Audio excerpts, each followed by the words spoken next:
말세의 특징 중에 하나는 사람들이 부모를 거역하며 감사하지 않는다는 것입니다. 세상은 권위를 거부합니다. 이런 시대 속에서 성경은 변함없이 우리에게 말씀합니다. 내 부모를 공경하라.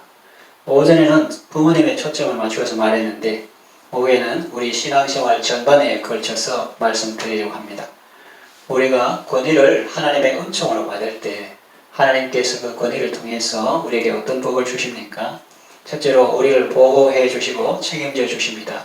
마태복음 28장 18절에서 20절 보면 잘 아시는 말씀인데 예수께서 나와 이르 가라사대 하늘과 땅의 모든 권세를 내게 주셨으니 그러므로 너희는 가서 모든 족속으로 제자를 삼아 아버지와 아들과 성령의 이름으로 세례를 주고 내가 너희에게 분부한 모든 것을 가르쳐 지키게 하라. 볼지어다 내가 세상 끝날까지 너희와 항상 함께 있으리라. 그렇게 말씀하십니다. 우리가 참 권위자이신 하나님을 공경하고 하나님의 말씀에 순종할 때 하늘과 땅의 모든 권세를 가지신 하나님께서 세상 끝날까지 우리와 함께 하시고 도와주시고 보호해 주신다 하는 것입니다. 헌신과 섬김, 이것은 겸손이라는 품성이 전제되어야 가치가 있습니다. 권위를 존경하는 마음에서 우러나오는 헌신과 섬김이 중요합니다. 우리가 최고 권위, 하나님 아래에서 좌로나 우로나 치우치지 않으면 최고 권위자가 늘 함께 해주십니다. 그러므로 두려워할 필요도 없고 염려할 필요도 없습니다. 그러므로 권위는 복입니다. 날마다 하나님의 인도하심과 보호하심을 누리시길 바랍니다. 둘째로 우리에게 필요한 자원을 공급해 주십니다. 잠언 27장 18절에 보니 무화과 나무를 지키는 자는 그 열매를 먹고 주인을 시중하는 자는 영화를 얻으리라고 했습니다. 그렇습니다. 저 나무 있을 땐 저 가서 놀다가 거름도 안 주고 있다가 무화과나무를 열매를 다 먹을 수 없겠죠. 또 주인에게 시중되지 않는 사람이 주인이 뭘 좋은 걸 해줄라 해도 지위를 줄라 해도 그 옆에 없으니까 못 받겠죠. 무화과나무를 지키는 자가 열매를 먹고 주인을 시중하는 자가 영화를 얻는다는 말씀인데 권위자를 존중하는 사람이 권위자를 통해서 은혜를 받습니다. 필요한 것을 공급받습니다. 우리가 하나님을 공경할 때 하나님께서 우리의 필요를 공급해 주십니다. 잠언 22장 4절에 겸손과 여호와를 경외함의 보응은 겸손하고 하나님을 경외하면 재물과 영광과 생명이니라 이런 것을 하나님이 보응해 주신다 하는 거죠. 3박자입니다. 재물만 있으면 졸부돼가지고 또 잘못될 수 있으니까 그 재물이 영광스러운 그래서 부도 아주 돈만 있는 사람이 아니라 돈도 있는 사람이 되게 하고 재물과 영광도 중요한 것은 생명이라는 거죠. 아무리 재물 영광이도 하루아침에 끝나면 안 되니까 그걸 누릴 수 있는 생명을 주신다. 우리가 겸손하고 하나님을 경외할 때 하나님께서 재물과 영광과 생명을 주신다는 겁니다. 권위가 즉 부모님이나 하나님이 기쁨으로 자원을 공급할 수 있도록 해야 하고 그렇게 하는 사람이 효자요 좋은 신자입니다. 부모님이 기쁨으로 뭐라도 해주고 싶어하고 하나님 뭐라도 해주고 싶어 이런 사람이 돼야지 자꾸 때를 써가지고 내가 사업하는데 아버지께서 버텨주셔야 되겠습니다. 그러고 우리가 출근하는데 우리가 부모님 집에 가서 살고 집에서는 아들을 좀 봐주셔야 되겠습니다.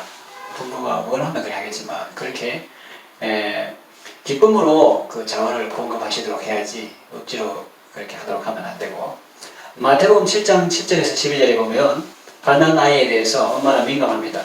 신기하죠? 멀리서 불러도 엄마는 압니다. 3, 4 졸업할 때 전부 다 정복 입고 모자 쓰고 이렇게 가는데 그 졸업생 많은 가운데서 아들을 발견할 수 없는데 엄마는 기가 막히게 옆에 가서 발견해서 사진 찍고 그렇게 합니다. 가난한 아이 때 울어도 다른 사람은 다 모르는데 엄마는 기가 막히게 잘 알죠. 그처럼 어쩌면 그보다 더 하나님은 우리의 작은 신음에도 응답하시는 분입니다. 아이가 잘못 구하면 더 좋은 것으로 바꾸어 주십니다. 칼이나 위험한 거 구하면 그 말고 다른 거 좋은 걸로 바꾸어 줍니다. 유익되게 해줍니다. 그런데 마태복음 7장 9절에 11절과 이어지는 데 보면 하나님은 우리 부모보다 더 민감한 신분입니다. 하나님은 우리에게 필요한 자원을 다 아시고 공급해 주십니다. 그런데 여기서 우리가 유념해야 할 것이 있습니다. 기도는 무엇입니까? 하나님께서 자기에게 민감하게 반응해 주기를 구하는 것 아닙니까? 그러니까 어떤 사람이 이렇게 찬송 가사를 개사를 했더라고요. 아시지요 아시지요 그러면서 하나님 아시지요 이렇게 그 곡에다가 하나님이 다 아셔서 알아서 해주시죠. 그랬을 때 쉽게 말하면 하나님께서 내 필요에 요구에 민감하게 반응하시기를 구하는 게 기도 아니겠어요? 그런데 말은 하나님께서 내 사정을 좀 알아줬으면, 사실 하나님 알고 있는데 좀 알아줬으면 좋겠다 이렇게 하면서 행동은 하나님께 대해서 아주 무감각하다면 어떻게 되겠습니까? 그래서 우리는 입술로도 기도하지만 행동으로도 기도해야 하는 것입니다.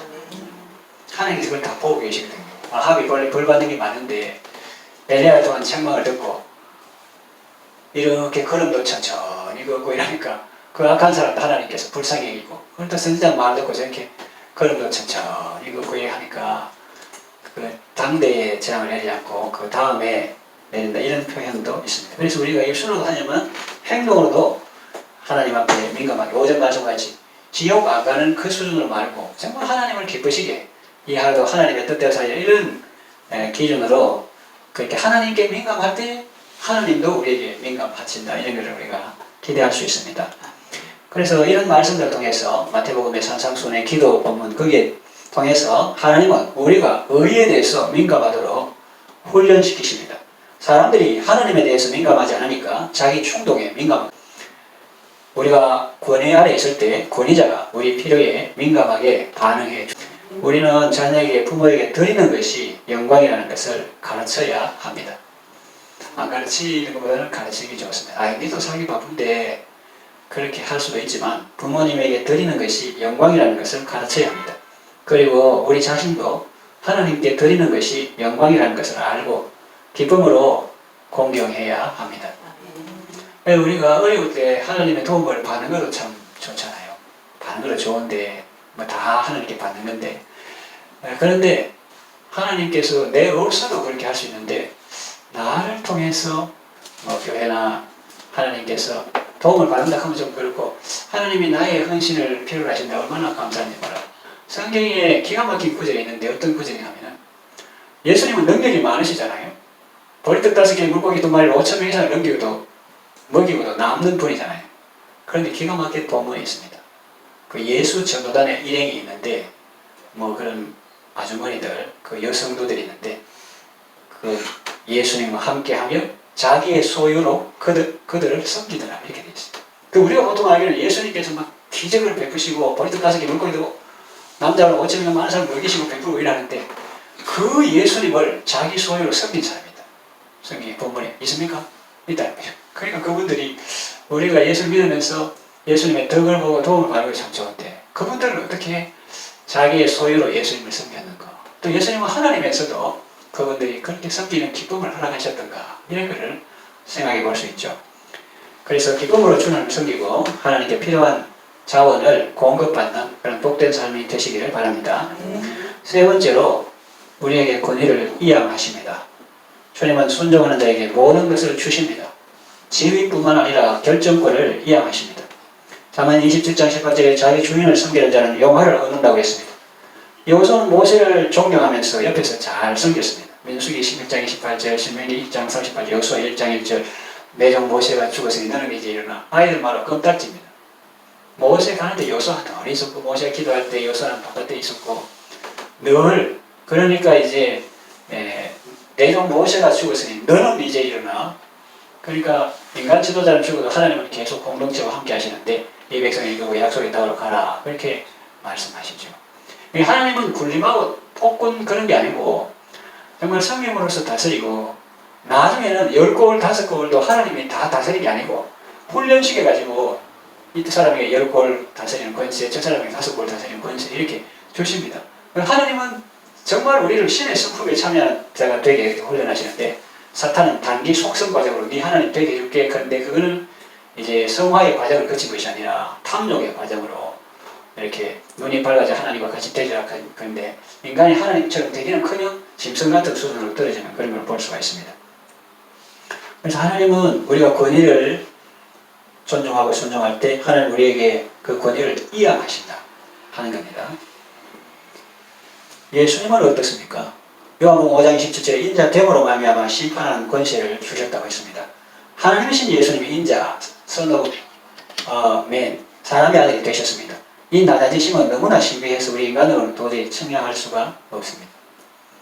그래서 지금 미국의 가프가 아프리카 어제 수도 전기시설 안 되는 데 감사하다고 대단하다 이렇게 생각하시겠죠. 그런데 같은 21세기 문화권입니다.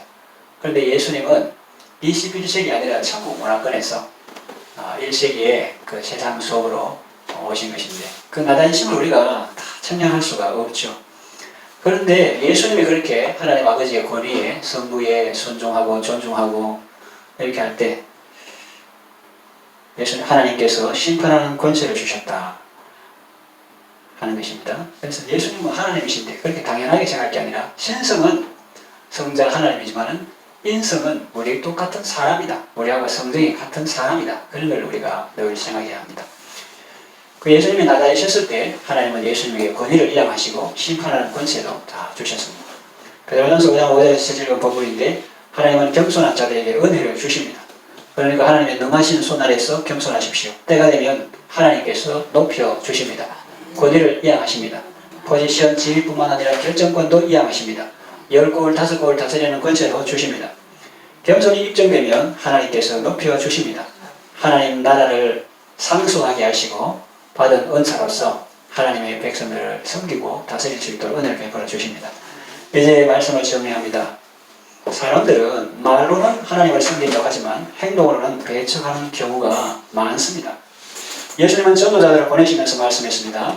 70인 정도에 둘씩 짝지어 마을로 동네를 보내시면서 말씀하셨습니다. 너희를 영접하는 것은 바로 나를 영접하는 것이고 나를 영접하는 것은 내 보내신 아버지를 영접하는 것이다. 그렇게 말했습니다. 그런데 여러분 유대인들의 실수가 무엇입니까? 하나님을 섬긴다고 하면서 그 바리새인 보세요. 그냥 소득의 11조뿐만 아니라 채전밭에 텃밭에 채소까지도 10분의 1 구별해서 드리는 그런 사람들인데 하나님을 잘 섬긴다고 하면서 그 하나님이 보내신 예수님은 배척하고 죽인 것입니다. 또 오늘날 교만한 교인들의 실수가 무엇입니까? 예수님을 섬긴다고 하면서 예수님이 보내시고 세우신 종은 무시하고 배척하는 것입니다. 성도의 권위는 하나님이 세우신 주의 종에게 순종하고 협력하는 데 있습니다. 그리고 목사의 권위는 하나님께 순종하는 데 있습니다. 자, 이 권위가 뭐 딴 데 있는 것이 아니고 그 하나님께 순종하는 데서 진정한 권위가 있다. 이걸 우리가 아는 것이 중요합니다. 우리 모두는 하나님께서 각자에게 세워주신 권위를 잘 공경해야 합니다. 그것이 바로 신. 유대인들이 정말로 하나님을 잘 섬긴다면 하나님이 보내신 예수님을 죽이지 말았어야겠습니다. 하나님께서는 겸손한 자에게 은혜를 베푸십니다. 이 말씀을 정리해 마치겠습니다. 하나님은 하나님을 경외하고 말씀에 순종하는 자에게 모든 것을 주십니다. 우리가 권위를 존중할 때 하나님은 그 권위를 통해서 우리를 보호해 주시고 또 필요한 것을 공급해 주시고 하나님의 모든 것을 우리에게 맡기십니다. 그러므로 권위는 은총입니다. 권위는 복입니다. 하나님께서 우리에게 주신 권위를 통해서 하나님께서 주시는 은혜와 복을 누리시기를 바랍니다.